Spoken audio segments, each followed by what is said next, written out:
broadcasting. It suddenly just stopped and wouldn't let me broadcast again, but I played a little bit, so it ended up here. We actually missed much. Just why didn't you save us? Why didn't you save us? That kind of good stuff. It's hard to believe the thing used to be a person. Yeah. Maybe a minor. Maybe someone who worked in the sanatorium. There was so much weird shit happening up there that wouldn't even begin to surprise me. What kind of weird shit? Someone was capturing the Wendigos. Had them all tied up in these restraints. I saw some real fucked up shit. Wow. I must have just let them all out when I blew the place up. Smooth move.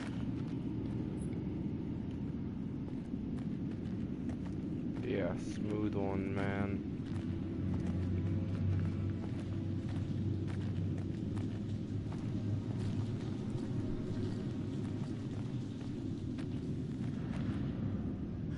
Ooh, a totem. What shall we see today? A lodge on fire.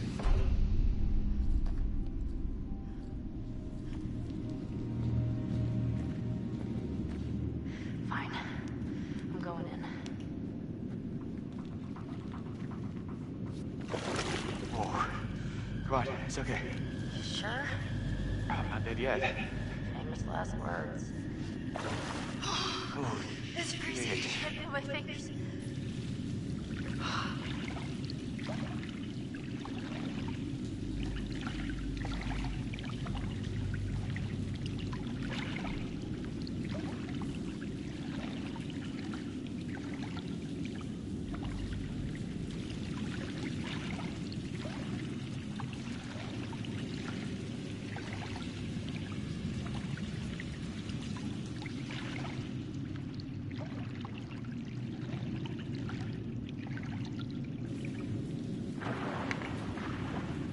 Man, these kids, man, they ain't gonna leave their house for the next year.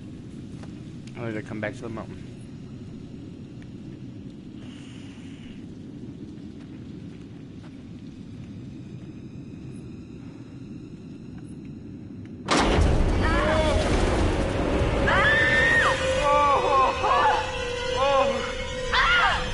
Jesus.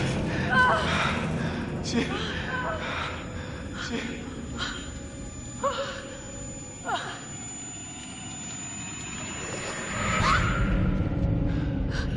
You see that? Yeah. Bodies. Yeah. Yeah, a lot of them. Oh my god.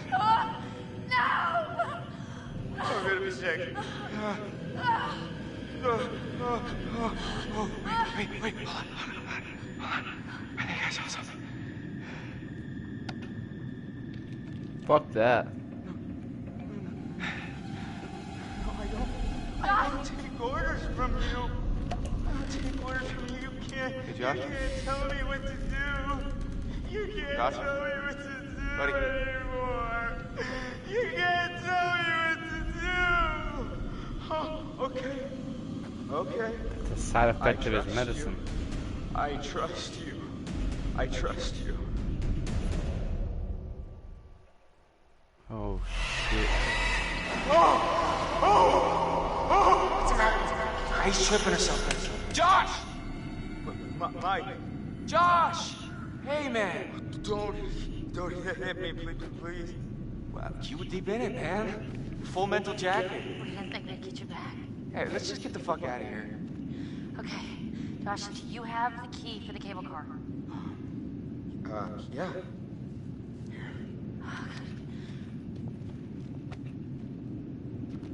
See that over there? That means there's a direct way out. Come on. There's no way Josh is gonna make it up there. Okay. If you help me up, I can go back to tell the others we're okay. Yeah, good. You bring Josh back the way we came, and we'll all meet at the lodge. Be careful. Yeah, you too.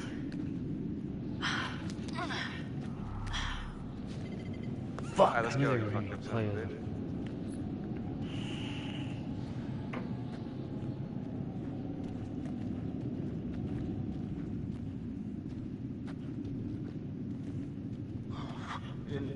have to hit me so much, man. Yeah, I'm sorry about before, man. I thought you killed Jess. I was wrong.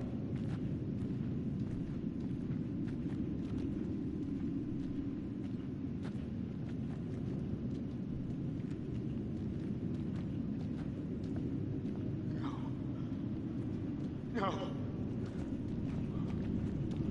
Oh!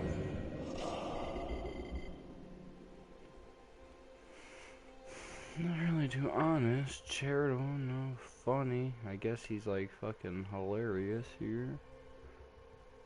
He's not a romance, he's not brave and curious. He's a pretty curious guy.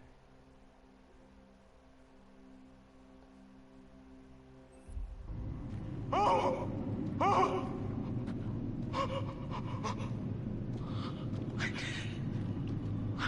I didn't want you to die.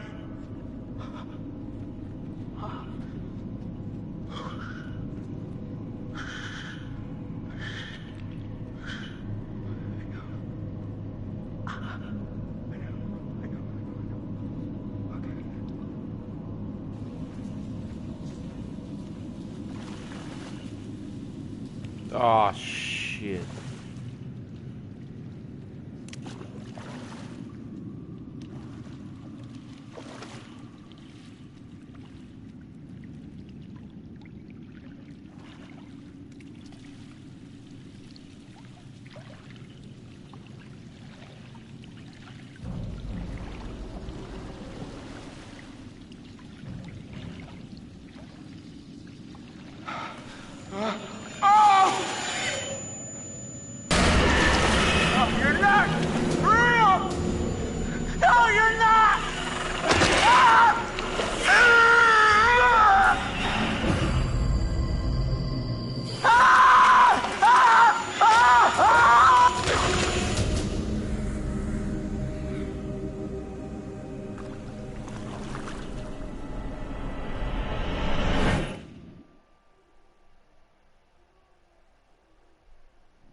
I knew they'd turn into one of those things.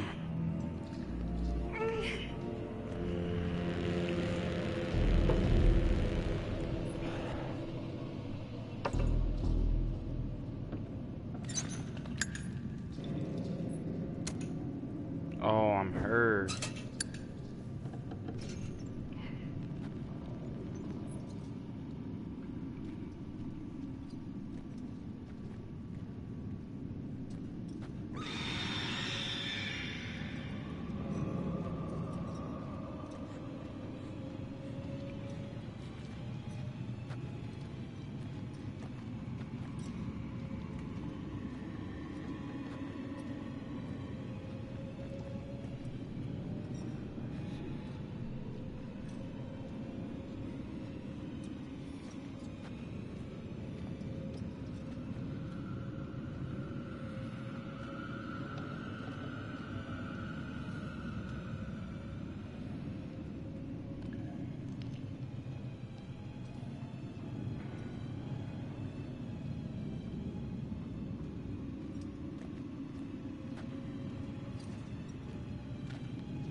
Why'd he get so dim?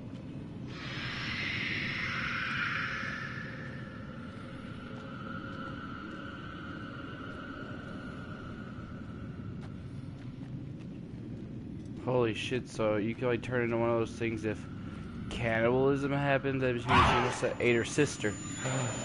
What was that?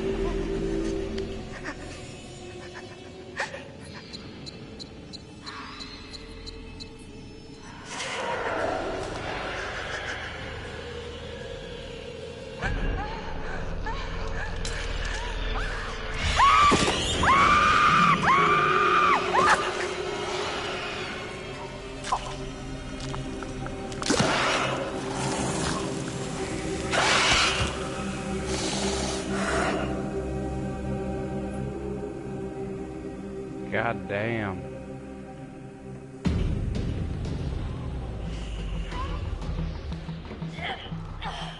I won't let her die. That's all I gotta say.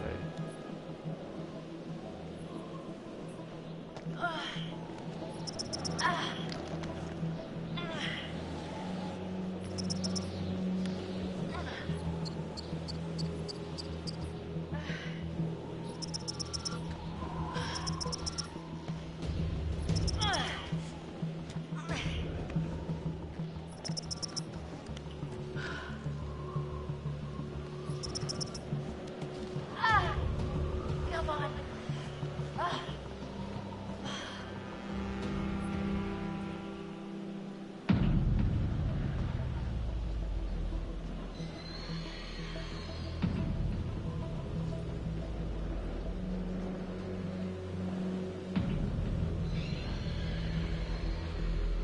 Yeah, this is exactly like the beginning of the game, and you're Hannah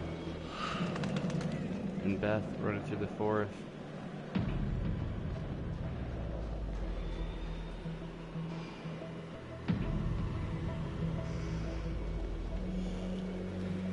Yeah, this is like where she found her.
Sam.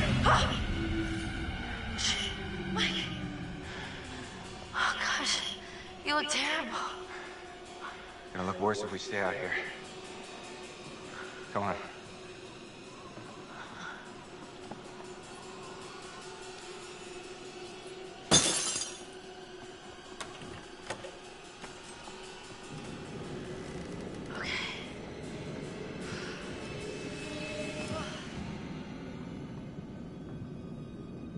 Mike, what happened to Josh?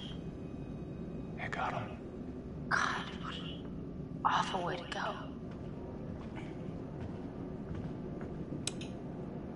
Not good.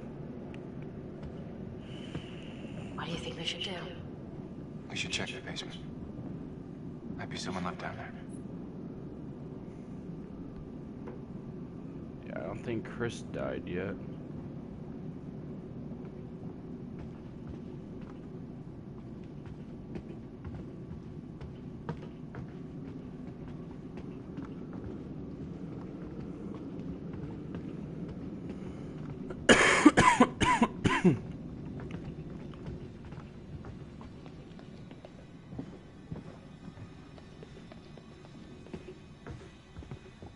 Some ain't right.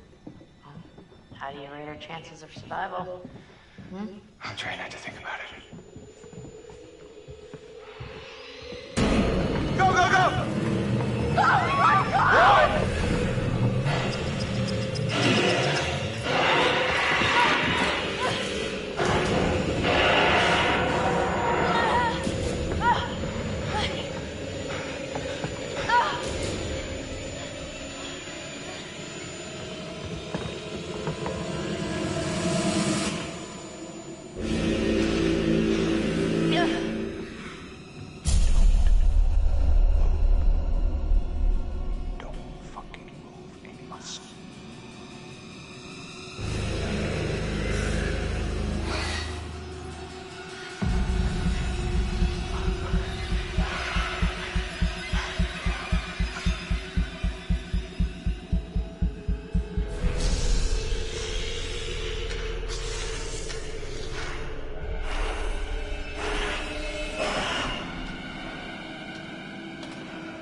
Damn, they foretold that shit like a boss.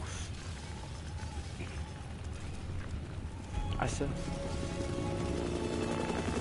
We have visual. The main structure is completely destroyed. Over. Hold on. I'm seeing something. I have confirmation on 2 survivors. Let's pick them up.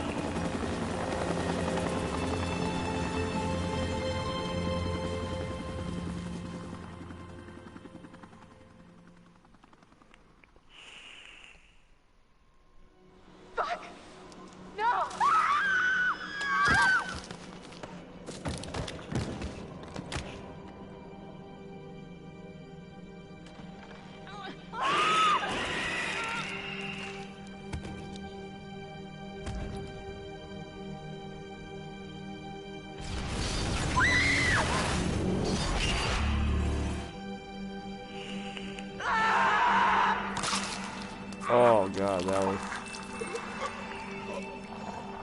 It'd probably be like the worst way to go. I gotta get my head ripped off.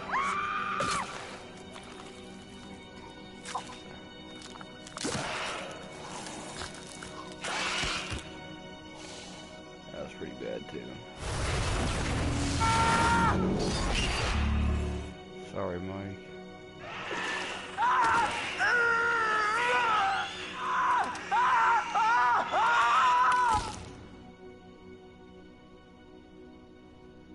The old man, I don't know how to describe him. I mean... You said you thought he was stalking you at first. Did anyone else in your group think that? Well, yeah. Is it possible they could have killed him? What?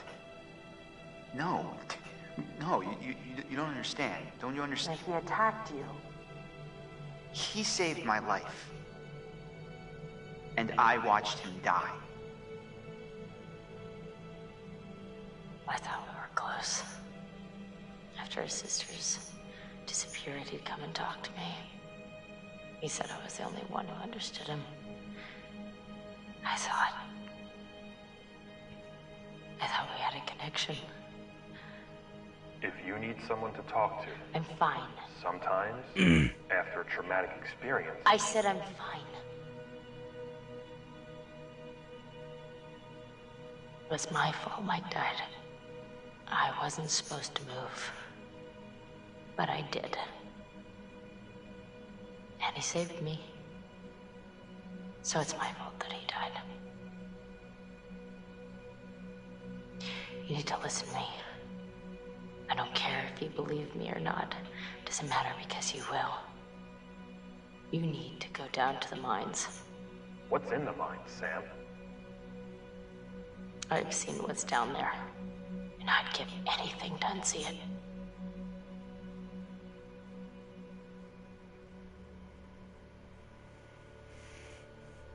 Well,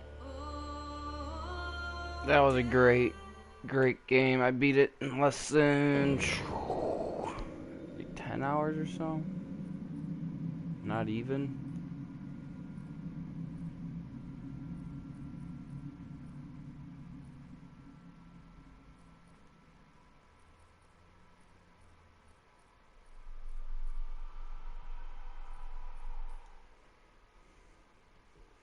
Let's meet the cast.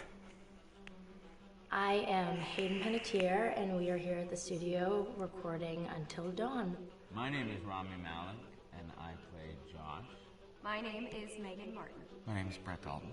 My name is Antonella Lentini, and I played Hannah and Beth. My name is Jordan Fisher, and I play the character Matthew, Matt for short. I'm Nicole Bloom, and I play Emily in the game. My name is Noah Fleiss. I am Galadriel Steinman, and I play Ashley. So, Until Dawn is the story of 8 teenagers who revisit this cabin in the woods about a year later after a really traumatic experience where I've lost 2 of my sisters, so coming to kind of get some closure in that respect.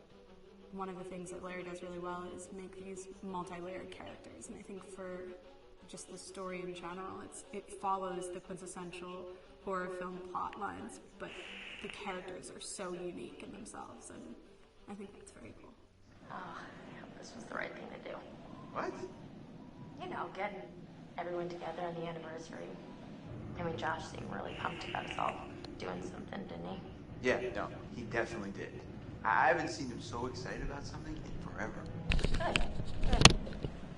Sam and I have a few things in common, such as being huge lovers of animals, and she's a huge animal lover. She's vegan. She is a pacifist. I'm not quite sure if I'm going to go as far as saying that I'm a pacifist, but she's spunky and cool. I know that she, I think, is made fun of a little bit by the rest of them who think that her morals and her beliefs in that area are a little ridiculous and they don't agree with them, but she doesn't care. It doesn't stop her from being herself, and that's something that I hope I have in common with her.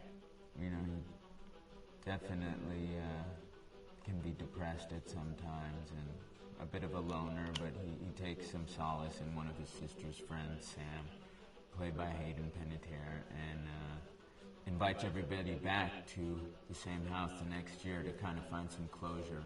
Jessica she has a whole lot of personality. She is definitely the sort of mean girl character that, you know, at school she knows she's pretty, she knows that boys like her, and she's going to use it to her advantage. He's got a big heart, and you can tell that's very evident, especially how he treats his girlfriend, Emily, and, you know, he's kind of a meathead, but in the best way possible. She really knows what she wants, and she manages to get that from whomever it is, whether it be Matt or Mike. You know, she's really driven, and I can definitely relate to that. My character is Chris, and he is what society might consider the nerd of the group, and he kind of embraces it. Ashley she's a little more serious than some of the other girls.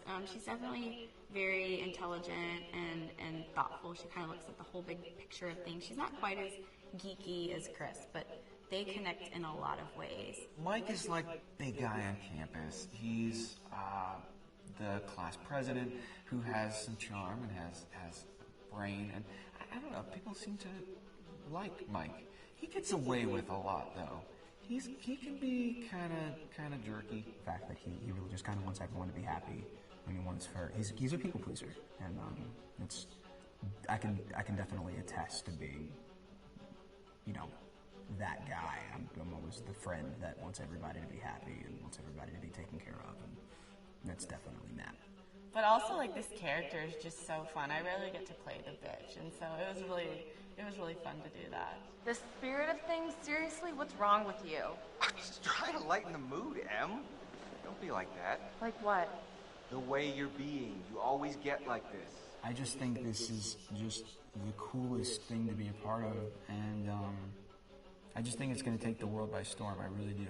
I think this genre is the wave of the future, and I think that once people see the potential behind it, of getting to interact with the drama that you're witnessing unfold in such a realistic way, that this is how entertainment's going to be from now on.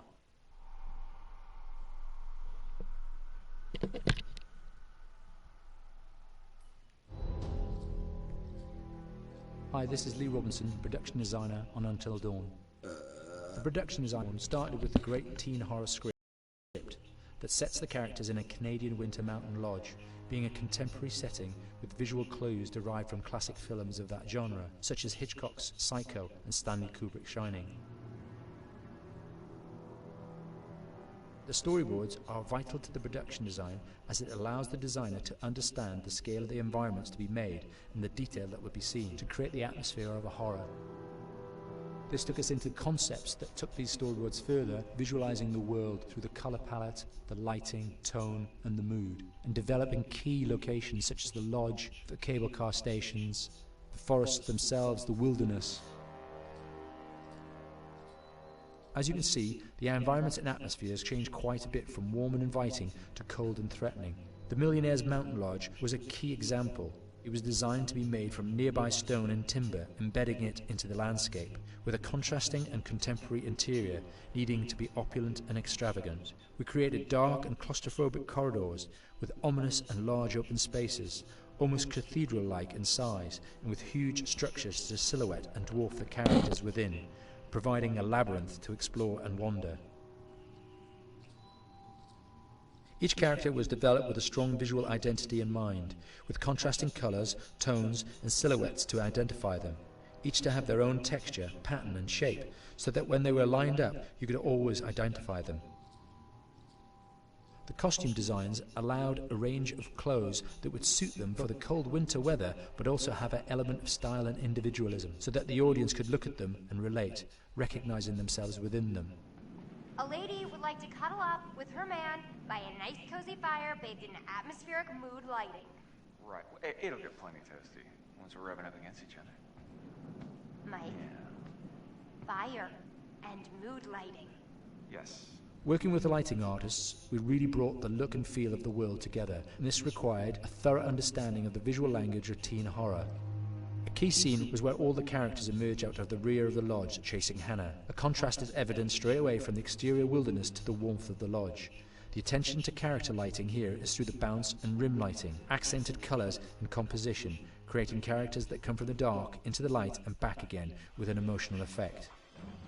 Guys, there's someone outside. What the hell? Hannah!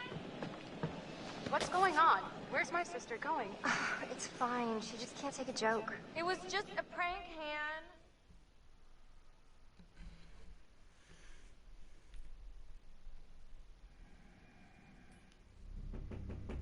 Come in.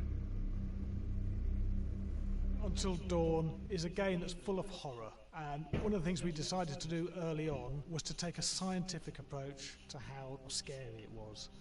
So we did experiments on people and we measured their responses to the game. We've created a test area. It's as close to a home setup as we can get it. We've recruited ordinary people to play the game and we've left them to play it on their own. You're turning the light off.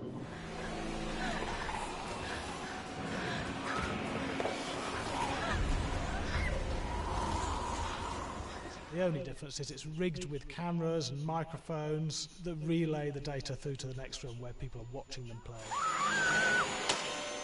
Bracelet here we use for biometric testing. It measures the player's emotional response. It's called a galvanic response sensor. It makes contact with the user's skin and it measures the electrical conductivity across their skin. It's the same principle as an old-fashioned lie detector. When you're stressed, you sweat a little, very sensitive, and picks up tiny changes if the player is feeling anxious or scared.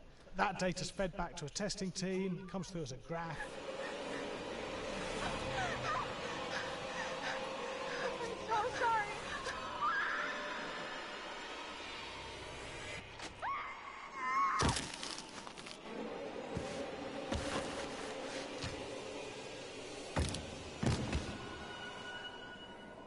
There's no point testing one or two people, you have to test a lot of people. Watch your step. When we have a scare that's consistently has a measurable emotional response, then we knew it was good. If it didn't have that, it goes back to the team for improvement. The data doesn't tell us what's wrong with the scare, it only tells us if it's working or not. Wait, okay, so you hear that too, right? Josh. Here we have a chapter relatively early in the game. Weirdly regular. Nothing regular about it. We have to create tension and anxiety in the player so they are ready to receive the scare.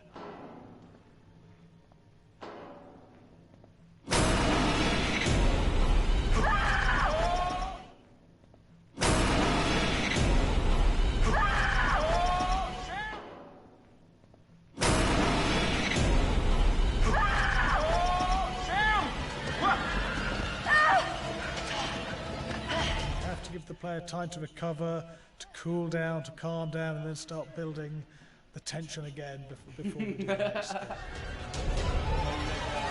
Hey. What? Hey. What the hell? Boom. You just got mugged.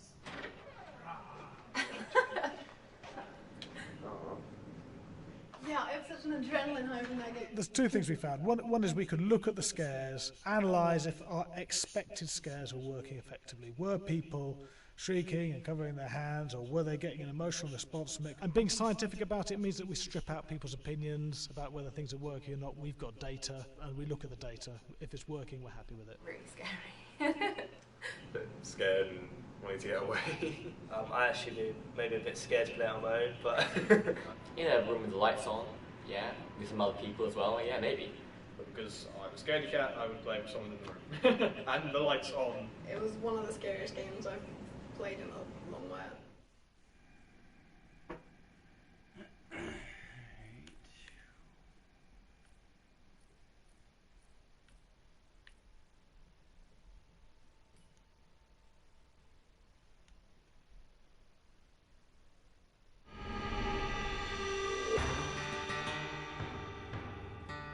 America's Northwoods border region. Within this land of 10,000 lakes and miles of dense timber, a hideous creature is believed to lurk. The Northwoods is probably one of the last frontiers in America. There's still a lot of places in this area that hasn't been set foot by man. Monsters and mysteries exist here because it is remote. Up in the Northwoods, winters are long. In times of biting cold and isolation, a devouring monster is believed to come forth. It's terrorized native people for generations. Growing up, I was told, like, don't go outside, the Wendigo will get you.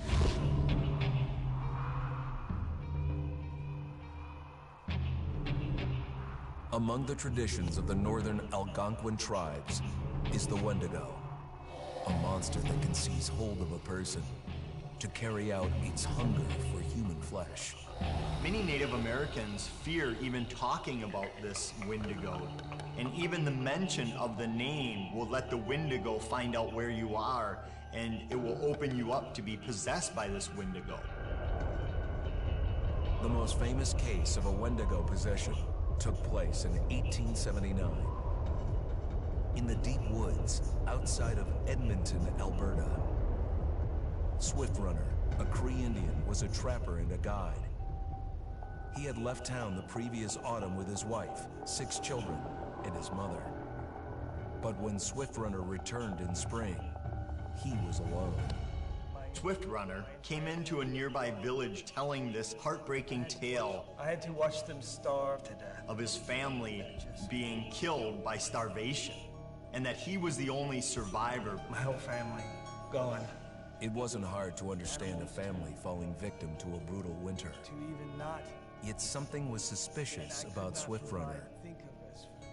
He was a strapping man, and he came into town weighing over 200 pounds. It didn't look like somebody who had just weathered a terrible winter. He wasn't malnourished, didn't look like he was starving. He looked healthier than ever.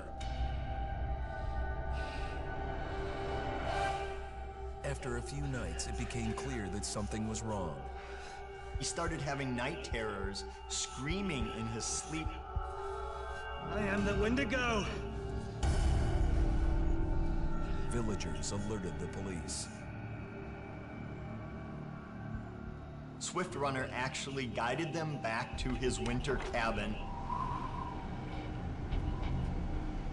When they got there, that's when they saw the true horror.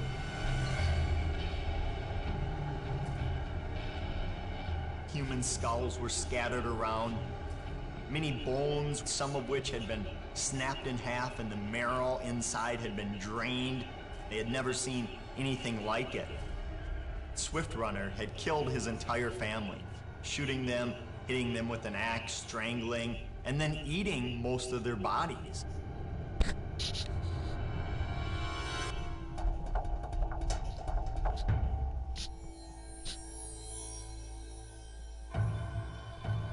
Right up until the moment the noose was on his neck, Swift Runner swore the evil spirit of the Wendigo had possessed him and twisted him into a cannibal killer. When he was on the gallows, Swift Runner himself said, "I am no longer a man."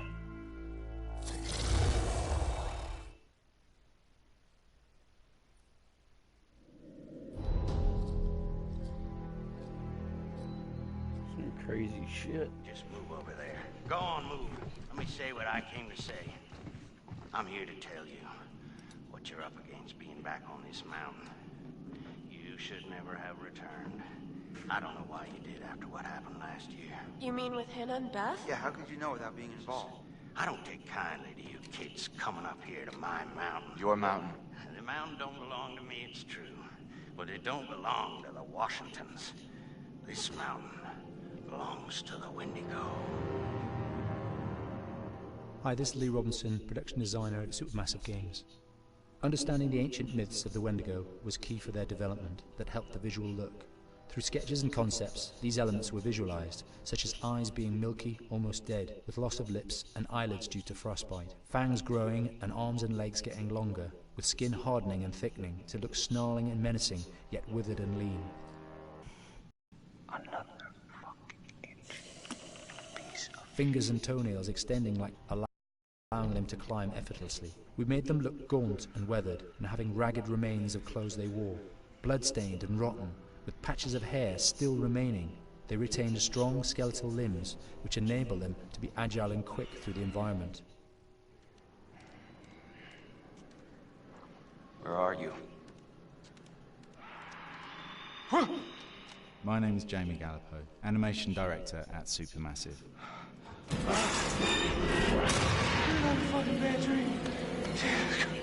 The overall direction on the creature was to be very strong, to be extremely fast. We wanted a spider-like movement to the creature. 1 minute scampering to leaping and then crawling, almost instantaneous. And finally, we wanted the creature to have this real, uncontrollable thirst for flesh.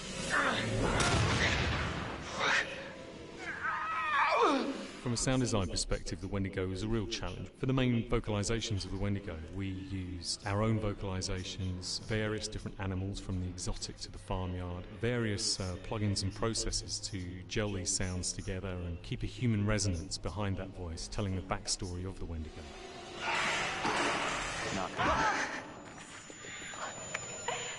During the chase sequences, the anger of the Wendigo is felt by encircling breaths, screams and screeches that essentially chase you as you're being chased by the Wendigo.